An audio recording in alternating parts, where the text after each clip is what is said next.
আসসালামু আলাইকুম এভরিওয়ান, সবাই কেমন আছেন? আশা করি সবাই অনেক ভালো আছেন। আমিও আল্লাহর রহমতে অনেক ভালো আছি। তো আজকে চলে যাব আম্মুকে নিয়ে একটু বাজারে এন্ড আরো একটা জায়গায় যাব। তো আপনারা ভিডিওটা পুরোপুরি দেখলেই বুঝতে পারবেন। এই দিক থেকে আমি আম্মুকে বলতেছিলাম যে আমার হাতার এই বোতামটা লাগাই দেওয়ার জন্য। আমি বলার সঙ্গে সঙ্গে আম্মু বোতামটা লাগিয়ে দিচ্ছিল।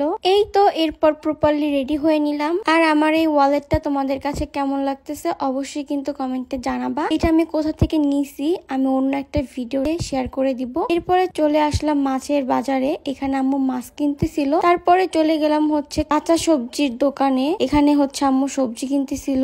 আর বর্তমানে সবকিছুর দাম এত বেশি, মানুষ কিভাবে খাবে আল্লাহই জানে। এরপর আম্মুকে বাসায় পৌঁছে দিয়ে চলে আসলাম তাজবিহার কাছে। ও বাইপেল এসে ওয়েট করতেছিল। তারপরে হচ্ছে আমরা দুজন মিলে চলে গেলাম টিকিট কাউন্টারে যে এখানে হচ্ছে টিকিট কাটতেছি। আর এই ভিডিওটা ছিল যেদিন রাত্রে আমরা কুমিল্লা যাই ওই দিন রাত্রের ভিডিও। কাউন্টারে যে পুরাই ভেবাচেকা খেয়ে গেছি, কারণ কোনো টিকিট পাচ্ছিলাম না, ভোরের টিকিটও পাচ্ছিলাম না, রাত্রের টিকিটও পাচ্ছিলাম না। কি এক অবস্থা। দিন হচ্ছে ওনার কাছে আসছি, ওনার কাছে আইসা কোন রকম একটা টিকিট পাই। তাও কি বলবো, এত পাম্পটি মারছে যে বাস ভালো হ্যান ত্যান, বাস পুরাই ভাঙ্গরি ছিল। যাই হোক, এরপরে ঝামেলা শেষ করে চলে যাচ্ছিলাম বাসায়। আর এখানে অনেক কথা বলতেছিলাম, আমরা ফান করতেছিলাম। এই দিনটা একটু বেশি দৌড়ঝাঁপ হয়ে গেছে, যার জন্য আমার ফেস পুরো ভস্কাই গেছে। দেখেন চুল টুলের অবস্থা কিরকম। আর তাসবিহা তো অমনি চলে আসছে। মাশাল্লাহ, ও যেমনি থাকুক না কেন ওরে ওইভাবে কিউট লাগে। কথা বলতে বলতে বাসায় চলে আসলাম। আর আমি একটা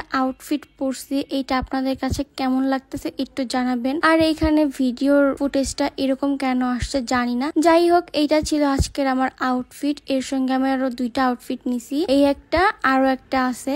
আপনাদের কাছে কেমন লাগছে অবশ্যই জানাবেন। আমি যে পেজ থেকে নিয়েছি পেজটা আমার স্ক্রিনে এবং আমার ক্যাপশনে মেনশন করা থাকবে, আপনারা চাইলে চেক আউট করতে পারেন। এই টপস গুলো এখন যেহেতু সামার চলতেছে, তো সামারের জন্য অনেক বেস্ট, পরেও অনেক মজা পাবেন। আজকের ভিডিওটি তোমাদের কাছে কেমন লাগলো অবশ্যই জানাতে ভুলবা না। এখানে বিদায় নিচ্ছি, আল্লাহ হাফেজ।